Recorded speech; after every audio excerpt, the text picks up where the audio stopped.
In this video I will show you how to enable dark mode in Azure Data Studio. People prefer dark mode in Azure Data Studio to prevent eye strain if you are working on Data Studio for long hours, and also it improves your focus on dark theme. For this, open Azure Data Studio. Then click on Settings icon at the bottom. Next click on Settings. Then expand Workbench. Then click on Appearance. Under Color Theme, change your desired theme. There are numerous dark theme. Select it. Theme is applied as shown here, and you do not need to restart Data Studio. Alternatively, you can directly go to Search and search for theme, and you will get the same page as shown here. Next way, click on Settings. Then Theme and then Color Theme.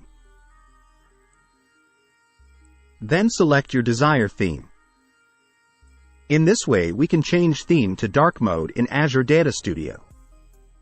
This much for today. If you like this video, please like, share and subscribe to the channel.